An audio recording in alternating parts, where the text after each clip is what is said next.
दोस्तों नमस्कार। इन दिनों पाकिस्तान की टीम बहुत ही बुरे दौर से गुजर रही है और न्यूजीलैंड के दौरे पर उसने अभी हाल ही में टी20 की सीरीज जो है 1-4 से गंवाई है और वनडे की सीरीज भी गंवा दी है। 3 मैचों की सीरीज में निर्णायक बढ़त हासिल हो चुकी है न्यूजीलैंड को। दोनों मुकाबले न्यूजीलैंड ने जीते हैं और अगर आप देखेंगे तो बल्लेबाजी का जो कोलैप्स है वो उनके लिए बहुत ही परेशानी का सबब है। अगर आप देखें तो पहले वनडे में 18 रन में 6 विकेट, अच्छी खासी शुरुआत। टॉप के बल्लेबाज जो है 5 बल्लेबाज अच्छा कर रहे हैं, उसके बाद 18 रन में 6 विकेट अगर टीम खो देती है तो फिर वो जीत की उम्मीद तो बिल्कुल ही छोड़ दे। और यहां पर क्या हुआ कि आधी टीम जो है आपकी 32 रन पर उखड़ गई और उसके बाद जो है जो कुछ चौके छक्के लगे नसीम के या फहीम के, वो सिर्फ एक सम्मान की लड़ाई थे। वो मैच के रिजल्ट पर कोई असर नहीं डाल सकते थे। ये बिल्कुल तय है, गनीमत है कि वो 200 रन पार कर लिए आपने। अपनी इज्जत की लड़ाई जो है उसमें आप किसी तरह अपनी इज्जत बचा पाए, लेकिन इज्जत तो भाई तभी बचेगी जब आप जीतेंगे।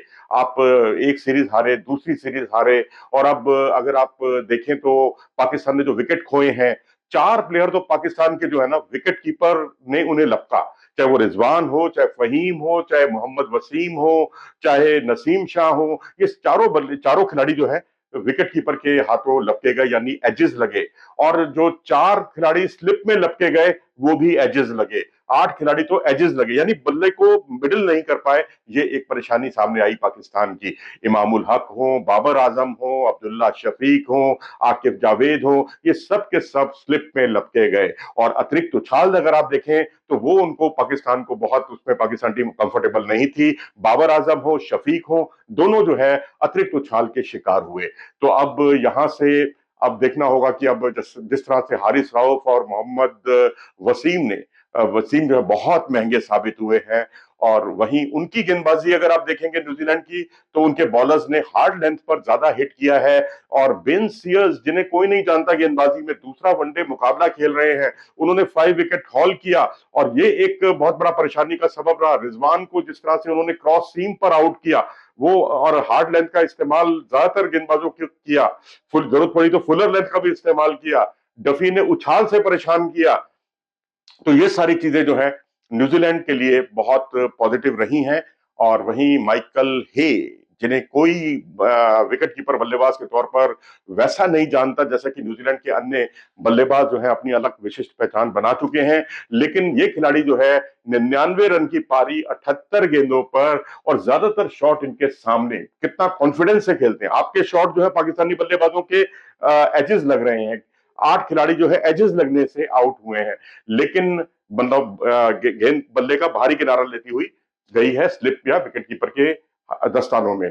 लेकिन अगर आप माइकल हे को देखें, उनके लॉफ्टेड शॉट और राउफ और वसीम पर जो कट शॉट खेले, उन्होंने दिखाया कि उनके पास कट शॉट भी है, सामने कॉन्फिडेंस से खेलने का मादा भी है। दोनों चीजें उनकी बहुत ही शानदार रही। तो अब ये कहना ठीक होगा कि जैसा कि ब्रेसवेल ने कहा, उन्होंने कप्तानी बहुत अच्छी की और उन्होंने जिस तरह से अपनी टीम की तारीफ की, हार्ड लेंथ का इस्तेमाल, और जो उन्होंने कहा कि हमने कोशिश की थी उसको एग्जीक्यूट किया, जो हमने प्लान किया था उसको एग्जीक्यूट करना, ये बहुत बड़ी बात होती है। तो ये एक अच्छा साइन रहा। और इसके अलावा अगर ब्रेसवेल की कप्तानी की बात करें तो उन्होंने जब जब बॉलिंग में बदलाव किए तब तब उन्हें विकेट मिले, चाहे वो आगा सलमान हो, आकिब जावेद हो। ये अपने आप में बहुत अच्छा है कि अगर आप कप्तान जो है आपका सूझबूझ का परिचय दे, फील्ड प्लेसमेंट, फील्ड ऐसी लगाए जहां बल्लेबाज जो है वहीं पर कैच दे, तो इसका मतलब है कि गेंदबाज जो है फील्डिंग के अनुकूल, फील्डिंग के हिसाब से अपनी गेंदबाजी कर रहे हैं, जो मेरे ख्याल से पाकिस्तान के गेंदबाज तो बिल्कुल नहीं कर पाए। और हारिस राउफ और मोहम्मद वसीम तो शायद बिल्कुल ही नहीं कर पाए। फील्ड कहाँ है और गेंद आपकी कहाँ जा रही है, तो फिर आपने महंगा साबित तो होना ही है। अपनी राय दें कमेंट सेक्शन में जाकर कि पाकिस्तान टीम कैसे उबर सकती है अपने इस खराब दौर से, क्योंकि टी20 की सीरीज हारे, ओडीआई की सीरीज हारे। यही न्यूजीलैंड की टीम जब पाकिस्तान गई थी तो वहां पर भी पाकिस्तान को बुरी तरह से हराया था। तो अब ये है कि अब यहां से ये एक ऐसा दौर है कि आप यंगस्टर्स को ट्राई कर रहे हैं, सीनियर्स भी साथ में खेल रहे हैं। और सुफियान मुकीम अच्छी अच्छी बॉलिंग की है, बीच बीच में कुछ अच्छे साइन भी दिखाई दिए। लोअर मिडिल ऑर्डर जो आपका बहुत कमजोरी आपकी रही है, लेकिन लोअर मिडिल ऑर्डर ने इस बार प्रभावित किया। बेशक वो जीत के लिए नहीं खेला, लेकिन सम्मान की लड़ाई तो लड़ाई ना, जिसमें फहीम अशरफ और नसीम ने जो है अच्छी पारियां खेली, अच्छी ताबड़तोड़ बल्लेबाजी की, खासकर नसीम शाह ने।